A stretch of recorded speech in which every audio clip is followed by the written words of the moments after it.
Merci de nous rejoindre sur Al24 News pour ce bulletin d'information consacré au continent africain. Les titres.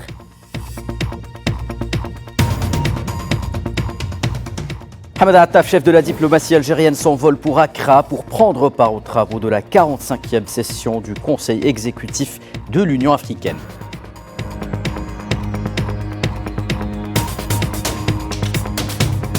Coup d'envoi à Tripoli en Libye des travaux du Forum transméditerranéen sur les migrations avec la participation de 11 pays européens et africains.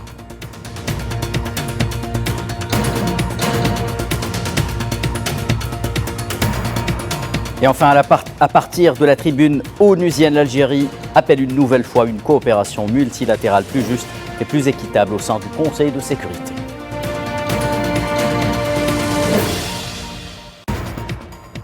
Madame, Monsieur, bonsoir. Chargé par le président algérien Abdelmadjid Tebboune, le chef de la diplomatie Hamada Attaf est arrivé mercredi après-midi à Accra au Ghana pour prendre part aux travaux de la 45e session du Conseil exécutif de l'Union africaine prévue les 18 et 19 juillet courants, a indiqué un communiqué du ministère des Affaires étrangères algérien. Cette réunion ministérielle sera suivie de la tenue le 21 juillet courant du 6e sommet de coordination entre l'UA, les communautés économiques régionales et les mécanismes régionaux. L'ordre du jour des travaux de la session ministérielle porte sur l'examen de plusieurs questions financières et administratives liées à la gestion interne de l'Union africaine, les questions afférentes aux partenariats établis par l'organisation continentale avec différents acteurs internationaux, son adhésion au G20, la poursuite de l'activation des mécanismes de l'action africaine commune et la préparation des prochaines échéances au niveau continental et intercontinental et international, conclut le communiqué.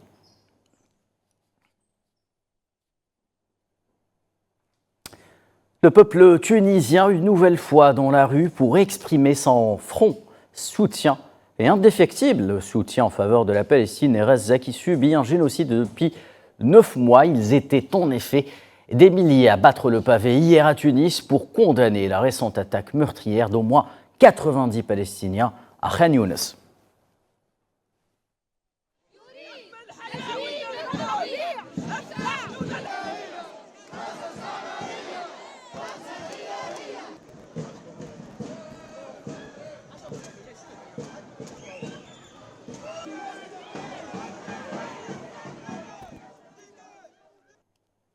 Je vous le disais en titre, coup d'envoi ce mercredi du Forum transméditerranéen sur les migrations à Tripoli, en Libye, un événement qui a vu la participation de 11 pays africains et européens, dont l'Italie, la Tunisie et le Tchad. Le Forum vise à créer un cadre stratégique de dialogue et de coopération entre l'Europe et l'Afrique pour aborder la question migratoire de manière globale.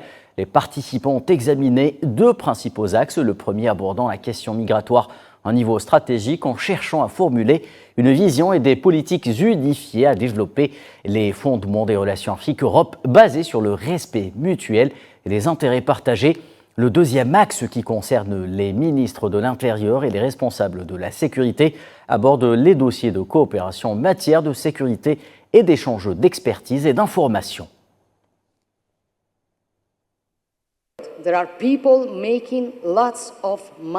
Des gens se font énormément d'argent sur le dos du désespoir des plus fragiles. Et nous ne pouvons pas le permettre car ces organisations deviennent très puissantes, mais elles ne se soucient guère des droits de l'homme et des êtres humains. C'est quelque chose que nous voyons souvent en Italie et à Malte. Et voilà pourquoi nous voulons combattre le trafic d'êtres humains. Et l'Algérie qui appelait une nouvelle fois à une coopération multilatérale plus juste et plus équitable au sein du Conseil de sécurité de l'ONU, lors d'une session consacrée à cette thématique avec à la clé un rééquilibrage des rôles en faveur du continent africain, victime de la plus grande injustice en matière de représentativité au sein du plus haut organe des Nations Unies. Merci. Aujourd'hui, nous ne pouvons imaginer un monde où la coopération multilatérale serait absente. Celle-ci est essentielle pour faire face aux enjeux mondiaux complexes qu'aucun pays seul ne pourra résoudre. La coopération multilatérale permet aussi aux gouvernements de regrouper ou de mettre en commun leurs ressources, de partager leurs connaissances et d'imaginer des solutions communes. en tant que membre du Conseil. C'est justement ce que nous essayons de faire à chaque fois que nous entrons dans cette enceinte. Ma délégation est convaincue que la réforme du Conseil de sécurité renforcerait la légitimité de cette instance. Dans ce contexte-là, étendre le nombre, ou plutôt augmenter le nombre de membres du Conseil, remédier à l'injustice historique dont souffre l'Afrique serait un jalon important. Le Soudan, à l'actualité du soir également, les pourparlers entre un envoyé de l'ONU et des délégations des deux parties belligérantes se poursuivent à Genève cette semaine et se concentrent sur l'aide humanitaire et la protection des civils. Selon les Nations Unies, plus tôt dans la semaine, les deux parties sont arrivées en Suisse pour des pourparlers sous l'égide justement de l'ONU qui vise à obtenir un éventuel cessez-le-feu local pour faciliter l'aide humanitaire et protéger les civils.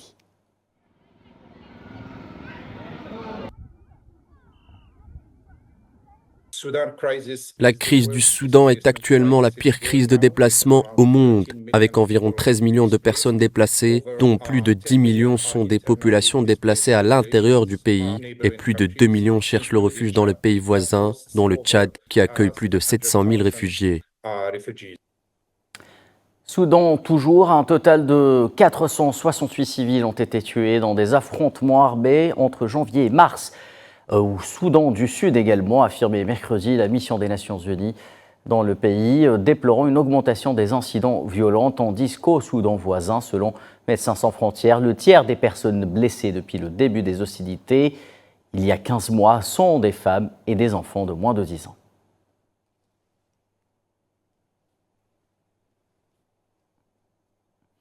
L'ONG Médecins sans frontières, justement, qui appelle les Nations Unies et les organisations humanitaires à revenir au Soudan pour aider la population confrontée à une crise humanitaire majeure. C'est en soi l'appel lancé par le président international de MSF.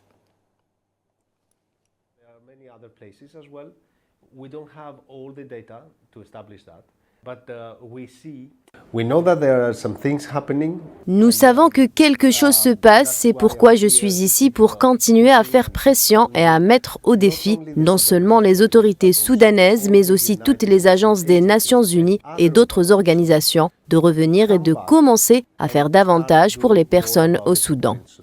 Ce retour signifie que toutes les organisations qui ont choisi depuis plus d'un an d'adopter une position conservatrice en attendant de voir comment le conflit allait évoluer ont maintenant, à mon avis, plus de marge de manœuvre et l'occasion de déployer davantage leurs opérations.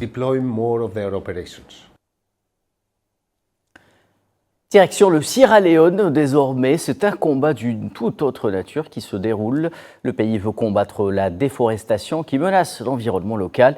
En cause, l'activité illégale des chercheurs d'or, une mission risquée mais noble que se sont donnés les gardes forestiers de la forêt tropicale de Kambui. Un reportage signé Souila Kidal. Dans l'immensité de la forêt tropicale de Kambui, les stigmates de la déforestation sont visibles à l'œil nu. À l'origine de cette dévastation, les activités illégales des chercheurs d'or et des coupeurs d'arbres. Un désastre écologique que les gardes forestiers tentent de limiter. Vous pouvez voir le niveau de destruction de ces arbres. C'est le résultat de cette exploitation minière illicite. Notre travail est très difficile pour des raisons logistiques. Les gardes forestiers ne sont pas armés, alors que les coupeurs de bois et les orpailleurs ont des haches et des machettes. Si on essaie de les arrêter, ils nous attaquent. Un maigre contingent de 62 gardes forestiers se livre quotidiennement au jeu du chat et de la souris pour protéger les 14 000 hectares de cette réserve forestière. Les traces des fouilles sont visibles partout. Les excavations déracinent les arbres par dizaines et les produits utilisés par les chercheurs d'or et de diamants contaminent les cours d'eau.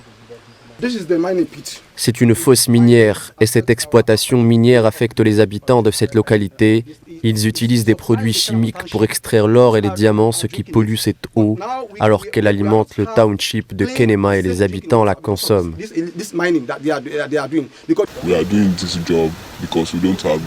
Nous faisons cela car il n'y a pas de travail en ville. Nous venons donc dans la forêt pour trouver de l'or afin de gagner notre vie.